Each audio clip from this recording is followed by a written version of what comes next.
Hola, muchas gracias por estar una vez más aquí en tu canal Filosofía Espírita, donde el principal objetivo es aprender para crecer.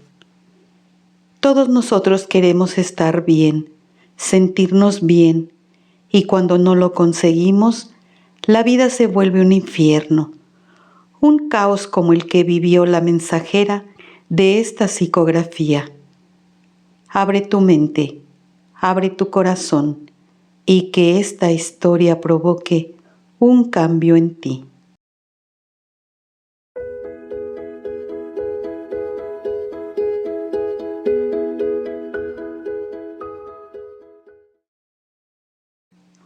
Hoy me dieron permiso para venir a relatarles mi vida. No me enorgullece la vida que tuve. Todo pudo haber sido diferente si hubiera entendido muchas cosas. Cometí muchos errores. Fui muy injusta conmigo misma. Yo quería contar lo que viví para que usted no haga lo mismo y no se arrepienta como yo me arrepentí. Yo siempre creí que si moría, todo mi sufrimiento acabaría. Nunca tuve valor de quitarme la vida, aunque esos pensamientos venían, pero no tenía valor para hacerlo, y eso de alguna forma me ayudó. Pero lo cierto es que tenía miedo de morir, y ese miedo era porque creía que podría sufrir mucho, inclusive después de la muerte, porque oía muchas personas que eran espíritas hablar sobre ciertas cosas que me aterrorizaban, sobre todo cuando comentaban cosas espantosas del umbral. Decían que el umbral era un lugar horrible, oscuro, lodoso, donde habitaban espíritus sufridores. Eso me causaba terror. También oí decir que existía un lugar para quienes se quitaban la vida. Ese lugar también estaba en el umbral y se llamaba el Valle de los Suicidas. Yo oía siempre eso de personas que acudían a las casas espíritas o de amigos que las frecuentaban, y ellos decían que en el Valle de los Suicidas los sufrimientos eran decenas de veces peor de lo que vivimos aquí en la carne. Y como yo ya sufría mucho aquí, ¿cómo podría atreverme a quitarme la vida para ir a un lugar peor que aquí? Yo no tenía valor. Siempre creí que mi sufrimiento empezó el día en que nací. Eso era lo que yo creía. Nací en una familia de clase media, con una malformación en el rostro. Desde niña tuve que lidiar con las burlas que me hacían por mi apariencia. Las miradas que me dirigían me hacían sufrir. Fui creciendo y me volví adolescente. Yo me aislaba, no tenía amigos, veía a los otros adolescentes enamorarse. Yo me imaginaba que nunca nadie se iba a fijar en mí. Nací con hemangioma en el rostro. Son tumoraciones vasculares. Se veía como una mancha rojiza que algunas veces se acentuaba más en algunas circunstancias, como la temperatura de mi cuerpo, por ejemplo, o del lugar donde estaba. Y eso no tiene nada que ver con la genética. Es una falla en el crecimiento del feto. En mi caso, como era en la cara, el tratamiento era muy difícil y complicado, porque podría causar una hemorragia. Cuando cumplí 11 años, me empezaron a salir unos tumores en la nariz. Desde niña tuve varios procedimientos quirúrgicos y otros tratamientos para mejorar la circulación sanguínea en esa región. Cuando cumplí 18 años, empecé a someterme a cirugías que parecía que no tendrían fin, y la mayoría de esas cirugías era para mejorar la dilatación de los vasos sanguíneos de mi nariz.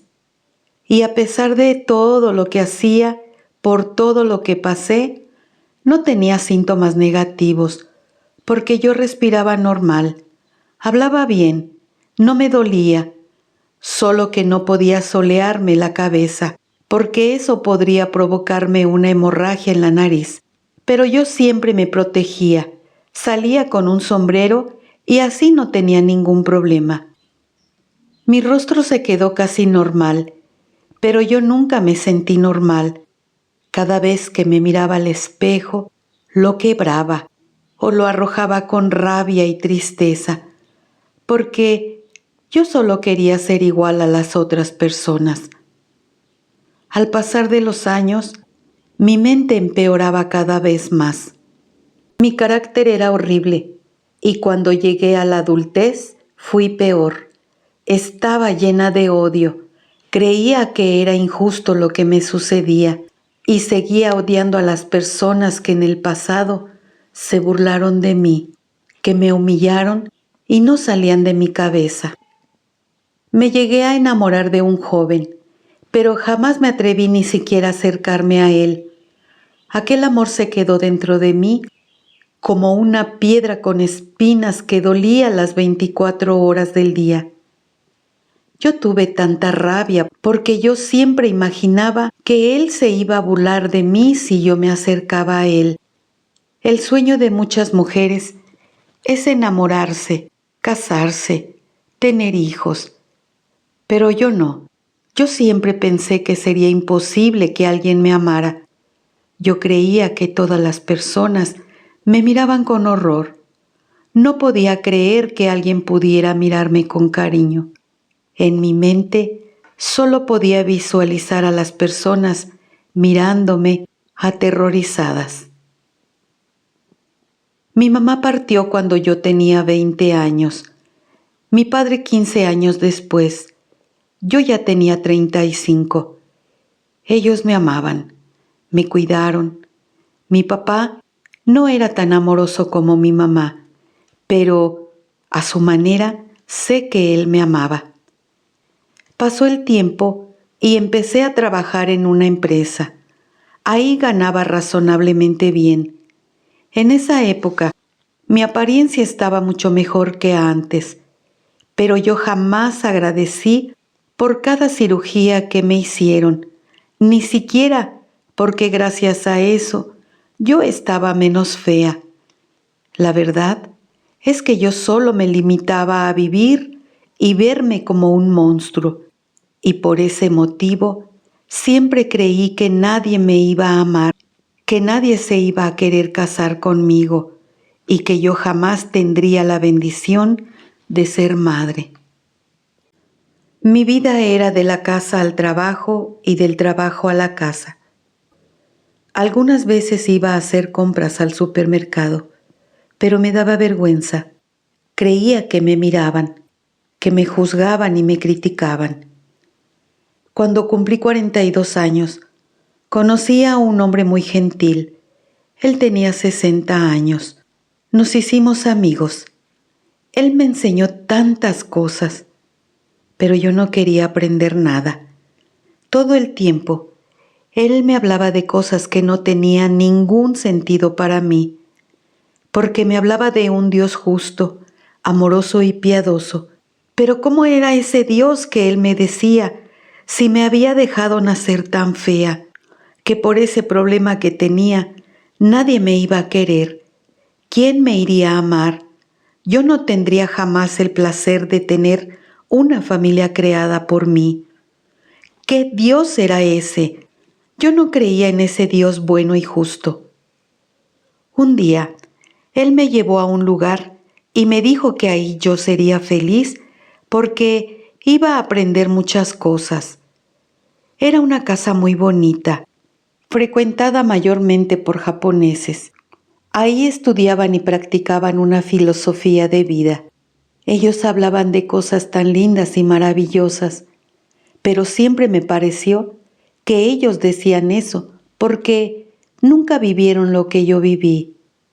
Era muy fácil hablar sin tener la malformación con la que yo nací.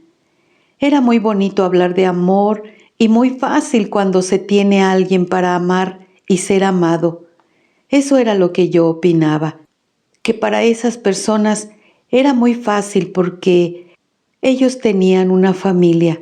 La mayoría eran casados. ¿Cómo podría aceptar aquellas palabras que me parecía que no eran dirigidas a mí? Ahí mismo lloré muchas veces. Tenía ganas de salirme corriendo y nunca más regresar, pero me daba vergüenza levantarme porque pensaba que todo el mundo iba a mirarme. Mi corazón estaba completamente amargado y lleno de dolor. Llegó el día en que ese hombre parecía haberse cansado de ayudarme. Yo le pedí que no me dejara, pero él muchas veces me dijo que yo no quería ayuda, que estaba muy cómoda viviendo llena de pensamientos que me torturaban el alma, que parecía que yo era feliz viviendo así. Yo no sabía decir una palabra amorosa. Yo solo vivía presa en el pasado y odiaba el futuro porque no lo veía nada bien. Yo reclamaba todo el tiempo y le decía a aquel hombre que para él era muy fácil porque no estaba viviendo lo que yo vivía, pero yo no sabía lo que él había vivido. Él me decía que yo no quería abandonar aquellos pensamientos, que yo era feliz guardándolos conmigo. Pero eso no era verdad. Yo quería librarme de aquellos pensamientos, pero no lo conseguía en esa filosofía de vida. No lo podía entender. Frecuenté ese lugar durante 2 meses y cuando salía de ahí, me esforzaba en aplicarlo en mi vida, pero desistía llena de odio y mi mente me llevaba de nuevo al resentimiento y la amargura. Entonces le llamaba a aquel hombre y le decía: no puedo, eso no va a funcionar para mí, creo que me voy a morir así. Él me respondía que yo no había intentado lo suficiente, que debería ser más persistente, llevar a la práctica lo que había aprendido de esa filosofía, que no debía desistir, que mientras más practicara, más mejoraría. Y llorando en el teléfono le respondía que yo lo intentaba, y él con un tono suave de voz me decía: practica, practica muchas veces al día. Si realmente quieres tener salud y paz, tienes que ser persistente. Dejé de hablar con aquel hombre. Creía injusto y cruel lo que me decía. Me enojé mucho con él. Entre los 40 y 60 años, llegaron a mi vida muchas personas que me motivaban para tener una vida diferente. Esas personas me decían que dejara el pasado, que tenía que empezar a vivir una nueva vida. Pero la verdad es que ni siquiera percibía que habían personas que deseaban que yo estuviera bien, que me aconsejaban cosas buenas, pero yo estaba inmersa en mi odio, con la firme idea que se había cometido una injusticia conmigo. No me di cuenta que el tiempo estaba pasando y que no había avanzado en la vida. Un día salí a trabajar y nunca más regresé a casa. Sufrí un infarto dentro del autobús. Vi cuando unas personas se aproximaron a mí y alguien gritaba pidiendo ayuda. Me llevaron al hospital aún con vida. En aquel momento, toda mi vida pasó por mi mente. Me vi de niña siendo protegida por mis padres. Vi muchas escenas como cuando me enfermé y mi mamá me cuidaba con tanto amor. Me bañaba y me besaba, me alimentaba, me decía cuán importante era yo para ella y lo mucho que me amaba.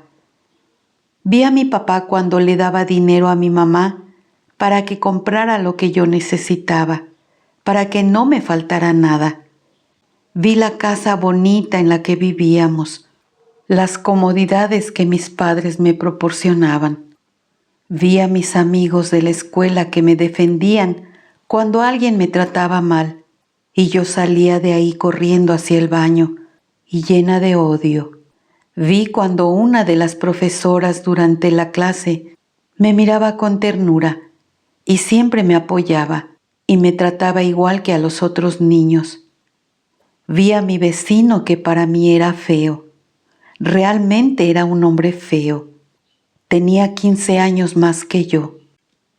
Él me miraba con cariño y de una manera diferente a los demás. Vi que me regalaba chocolates y yo ni siquiera podía agradecerle por esa generosidad.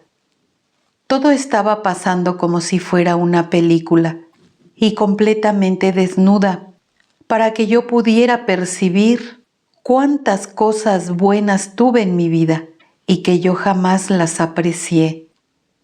Yo tenía una amiga y también la vi.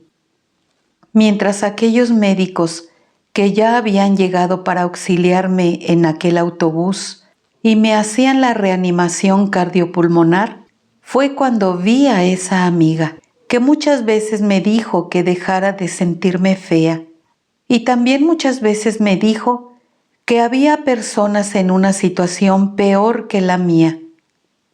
Yo le gritaba diciendo que no sabía lo que decía, que hablaba así porque no estaba en mi piel. Mejor cállate porque tú no sabes lo que es sufrir.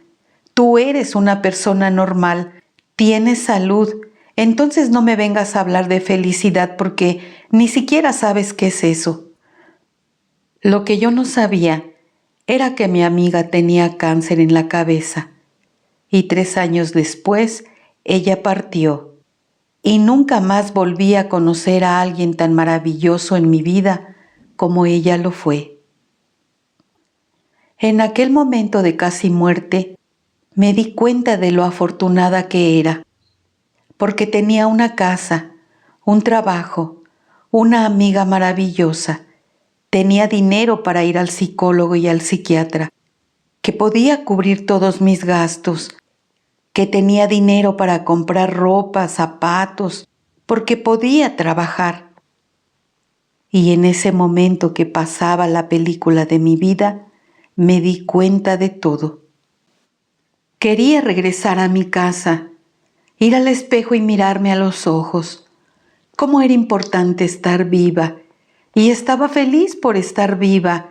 Yo quería tomar el teléfono, llamar a mi amiga para decirle cuán agradecida estaba por haber sido tan paciente conmigo. Pero ella ya no estaba.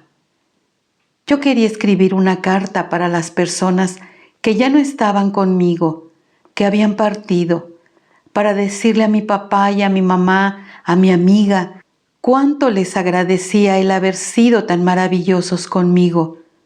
Yo quería encontrar a mi vecino, aquel que era 15 años más grande que yo y que me parecía tan feo. Yo quería decirle que tal vez mi vida hubiera sido diferente si yo lo hubiera mirado con cariño. Y yo quería una vez más poder caminar por las calles, porque mis piernas eran maravillosas y saludables. Yo quería agradecer por mis ojos porque podía leer. Yo quería poder regresar a mi trabajo y agradecer a mi jefe por el salario que cada mes me pagaba, porque con ese dinero yo tenía una vida agradable. Yo quería ver a mis compañeros de trabajo y pedirles perdón a cada uno de ellos, aunque sea solo con el pensamiento, porque no tenía el valor de hacerlo mirándolos a los ojos. Quería tener una nueva vida, pero mi tiempo se había acabado. Me despertó el bip de aquella máquina que monitoreaba mi corazón, que ya no subían ni descendían aquellos puntos en esa máquina. Llegaron a aplicarme electrochoques para ver si mi corazón volvía a trabajar, y ahí estaba mi cuerpo, prácticamente muerto en esa cama. Yo gritaba desesperada a los médicos: ¡no! ¡Hagan algo! ¡Por favor! Llegaron algunas personas a hacer algo en mi cuerpo que yo no entendí, y por última vez respiré. La máquina dejó de trabajar porque mi corazón dejó de latir. Después me di cuenta que mi cuerpo estaba siendo desligado de mi alma, y al mismo tiempo también vi a otras personas a mi alrededor cubriendo mi cuerpo y mi rostro, escribiendo la hora de mi muerte. Yo lloraba y gritaba, «¡Por el amor de Dios, estoy viva!». Y realmente lo estaba, solo que no en el cuerpo. Ya no podía regresar para hacer todo lo que quería hacer, porque mi tiempo había terminado. No aproveché mi oportunidad, solo viví reclamando, y entonces sufrí horrores en aquel lugar al que tanto miedo tenía. Fui al umbral porque era mi sintonía la que me llevó allá. Estaba con todos los sufridores que ahí vivían, y yo era una más de aquellas personas sufridoras, porque no valoré la vida, por no ser agradecida con Dios, por solo ver miseria y porque ni siquiera intenté cambiar mi vida. No me di cuenta que durante mi vida yo ya vivía en el umbral. Yo misma transformé mi vida en un infierno. Yo solo podía ver el odio, el rencor y el resentimiento en mi vida cuando estuve en la carne. Ahora no era diferente. Todos los que estábamos ahí éramos semejantes. Todo el tiempo oía llantos y reclamos. Otros pedían perdón, otros más querían regresar. ¿Pero regresar a dónde? ¿Cómo? Si el cuerpo había sido enterrado y ahora lo que quedaba era un alma arrepentida por no haber cambiado el rumbo de nuestra vida, por haber alimentado tanto odio, por haber estado reclamando por tantas cosas en vez de agradecer por las que sí teníamos, porque no tuvimos el corazón abierto para percibir que todo estaba a nuestro alcance y no nos dimos cuenta. Entonces yo descubrí que el umbral al que tanto miedo tenía de ir era muy semejante al umbral en el que en vida viví dentro de mí misma, solo que ahora todo se potencializaba y apareció un nuevo sentimiento que yo no conocí en vida y ahora me torturaba el alma más que cualquier otro sentimiento, y era el sentimiento del arrepentimiento.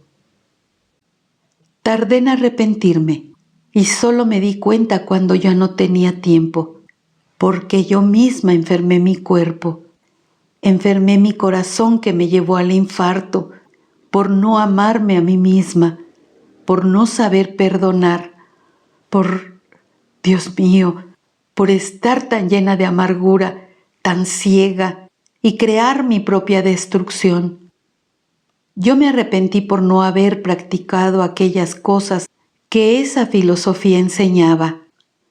Durante años las personas me ofrecían paz, me ofrecieron su mano para curar mi alma enferma e infeliz, pero yo rechacé todo, porque yo solo decía no puedo, no puedo. Tuve muchas oportunidades de cambiar, pero no me di la oportunidad para hacer cambios dentro de mi corazón.